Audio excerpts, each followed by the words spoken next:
रावण, मेघनाथ को धूल चटाने वाले अंगद, हनुमान जी सहित सभी देवता थर थर कांप रहे थे, पर इसलिए नहीं कि सहस्त्रमुख रावण ने श्री राम को मूर्छित कर दिया है, बल्कि इसलिए कि श्री राम को मूर्छित देख माता सीता ने अत्यंत ही क्रोध में आकर महाकाली का ऐसा महाविनाशक स्वरूप धारण कर लिया कि मानो उस सहस्त्रमुख रावण के साथ ही इस सृष्टि का भी अंत कर देंगी। दरअसल श्री राम के लंका विजय के पश्चात अयोध्या में उनका राज्याभिषेक होते ही श्री राम अचानक बोल पड़े, सभी वानर वीर तथा अयोध्या के समस्त सेनापति सुने, हम अभी इसी समय पुष्कर द्वीप की ओर युद्ध के लिए रवाना होंगे। यह सुन किसी को कुछ समझ नहीं आया, पर किसी में पलटकर प्रश्न करने की हिम्मत नहीं हुई।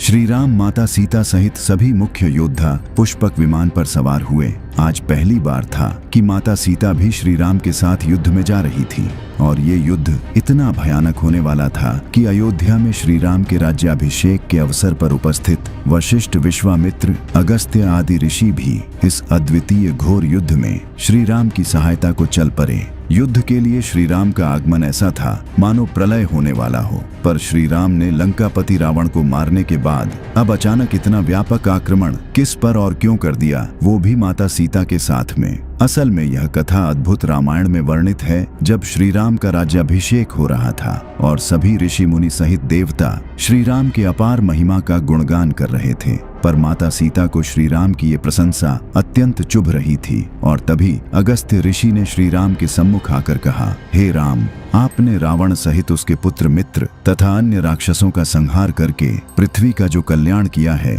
उसके लिए यह धरा सदा आपकी आभारी रहेगी। और यह सुनते ही माता सीता से रहा न गया और वे एक रहस्यमयी मुस्कान के साथ हंस पड़ी। यह देख पूरी सभा सन्न रह गई, पर जब ऋषि अगस्त्य ने माता के हंसी का कारण पूछा तो श्री राम से अनुमति लेकर वे बोल पड़ी, हे मुनीश्वरों, आपने रावण वध के कारण प्रभु की प्रशंसा में जो कुछ भी कहा वो मुझे मजाक सी प्रतीत होती है। इसमें कोई दो राय नहीं कि रावण अत्यंत ही दुराचारी था, परंतु उसका वध कोई विशेष प्रशंसा के योग्य बात नहीं। और जब ऋषियों ने माता सीता से इसका कारण पूछा तो माता ने सकुचाते हुए कहा, हे ऋषिगण, मेरे विवाह से पूर्व जब मैं अपने पिता के घर में रहती थी, तब वहाँ एक अत्यंत ही तेजस्वी ब्राह्मण अतिथि रूप में आए। इस पर मेरे पिता ने मुझे उनकी सेवा में नियुक्त कर दिया, और जब मेरी दिन रात की सेवा से वे प्रसन्न हुए तो उन्होंने मुझे एक अत्यंत ही गुप्त रहस्य बताया। उन्होंने कहा, हे सीते, पृथ्वी के दूसरे छोर में जल के सागर से घिरे पुष्कर द्वीप के एक राक्षस सुमाली ने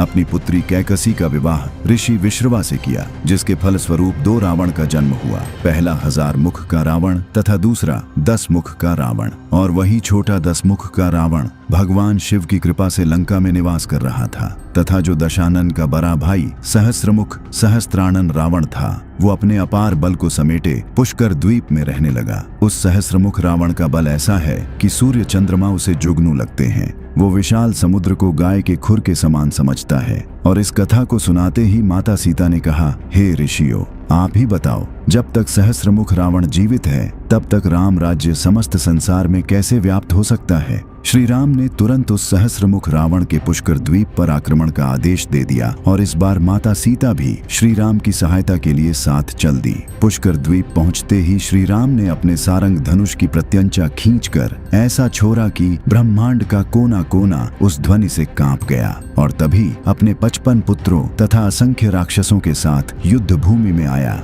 सहस्त्रमुख रावण। सहस्त्रमुख रावण के आते ही युद्ध भूमि में कुछ मुख्य योद्धाओं के अतिरिक्त कोई भी सैनिक दिखाई नहीं दे रहे थे, क्योंकि उस सहस्त्रमुख रावण का तेज 12 सूर्यों के समान 2000 भुजाओं में अनेक प्रकार के अस्त्र शस्त्र धारण किए हुए ऐसा लग रहा था मानो स्वयं महाकाल अपने विकराल रूप में प्रकट हो गए हों। उसकी क्रोध भरी गर्जना ऐसी थी मानो पृथ्वी अभी 2 हिस्सों में बट जाएगी। उसने अपने सामने जैसे ही श्री राम को देखा तो क्रोधित स्वर में बोल उठा, तुम कौन हो जो मेरे पुर में सिंहनाद करने का साहस कर रहे हो? तुम्हें पता नहीं कि इंद्रादि लोकपाल मेरे दास हैं और मैं पाताल, स्वर्ग तथा मनुष्यों को एक कर सकता हूँ। अब श्री राम कुछ बोलते उससे पहले ही आकाशवाणी हुई, हे सहस्त्रमुख रावण, ये समस्त जगत के स्वामी अयोध्यापति श्री राम हैं। तुम इनके सामने समर्पण कर दो, नहीं तो तुम्हारा अंत आज निश्चित है। पर सहस्त्रमुख रावण ने अट्टहास करते हुए बोला, मैं आज इस राम का वध करके इस पृथ्वी को मनुष्यों से रहित कर चारों ओर राक्षसों का साम्राज्य स्थापित करूंगा।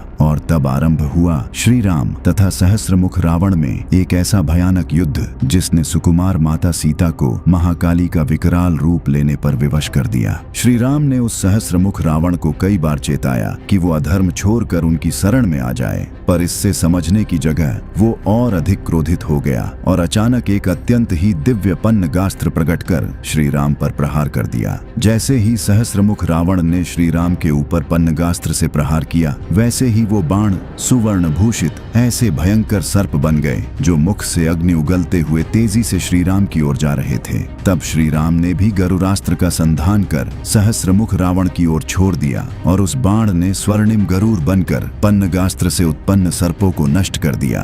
उस महाविशालकाय सहस्त्रमुख रावण ने जब ये देखा कि श्री राम ने उसके पन्नगास्त्र को नष्ट कर दिया है, तो वह क्रोध से गर्जना करने लगा और फिर अपने बाण से एक ऐसा अस्त्र चलाया कि चारों तरफ विशाल पत्थरों की भयानक बारिश शुरू हो गई। इन पत्थरों की बारिश ऐसी भयानक थी कि श्री राम भी व्याकुल हो गए और फिर इससे अत्यंत क्रोधित होकर श्री राम ने अगस्त्य मुनि के द्वारा दिए उस ब्रह्मदत्त महाबाण को चलाया, जिससे दशानन रावण का वध करते समय श्री राम ने चलाया था। श्री राम के इस भयानक बाण को काल की भांति अपनी ओर आता देख सहस्त्रमुख रावण ने अपना स्वरूप और विशाल करना शुरू कर दिया और जैसे ही श्री राम का ब्रह्मदत्त महाबाण उसके करीब आया, उसने अपने दोनों हाथों से बाण को पकड़ बाण के दो टुकड़े कर डाले। अपने अमोघ बाण को व्यर्थ होता देख श्री राम कुछ समय के लिए स्तब्ध हो गए और इसी समय का फायदा उठाकर उस सहस्त्रमुख रावण ने एक ऐसा बाण चलाया कि वो बाण बिजली की गति से आकाश को चीरता हुआ श्री राम की छाती में जा लगा और श्री राम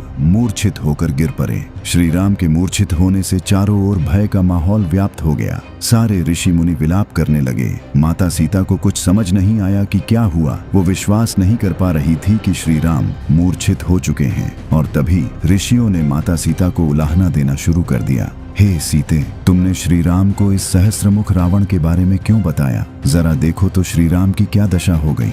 चारों ओर से वानर भालुओं, ऋषियों, देवताओं की चीख पुकार सुन माता सीता का क्रोध बढ़ने लगा। उनका स्वरूप अत्यंत ही विकराल होने लगा।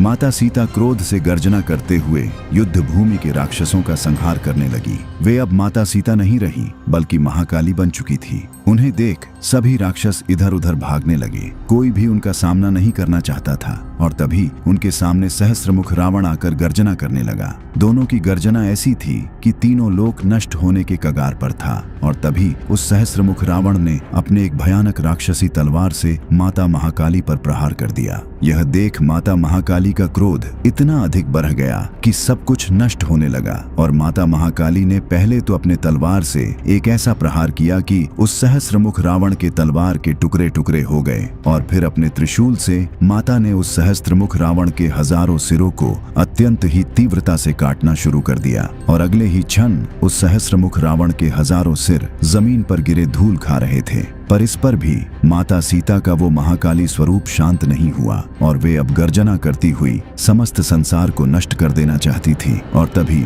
युद्ध भूमि में मूर्छित श्री राम के समक्ष प्रकट हुए ब्रह्मदेव। उन्होंने जैसे ही श्री राम को स्पर्श किया, वे तुरंत उठ बैठे और अपने पास माता सीता को न पाकर इधर उधर देखने लगे। तब ब्रह्मदेव ने उन्हें सब विस्तार से बताया और माता सीता के महाकाली स्वरूप को शांत करने के लिए प्रार्थना की। इस पर श्री राम ने सीता सहस्त्र नाम का पाठ शुरू किया और इससे प्रसन्न होकर माता सीता का वो महाकाली स्वरूप शांत होने लगा और कुछ ही क्षण में माता सीता अपने स्वरूप में आकर श्री राम को प्रणाम करने लगी। श्री राम की कृपा से इस युद्ध में मरे और घायल हुए सभी वीर पुनः जीवित और स्वस्थ होकर श्री राम के साथ अयोध्या चल दिए। और इस वीडियो में देखिए कि जब कोई भी यमदूत अयोध्या में प्रवेश नहीं कर पाया और यमराज के खुद अयोध्या के द्वार पर आने से जब हनुमान जी ने उन्हें प्रवेश की अनुमति नहीं दी, तो इससे क्रोधित यमराज ने ऐसा क्या किया कि हनुमान जी अपने विकराल रूप में आकर क्रोध से गर्जना करने लगे।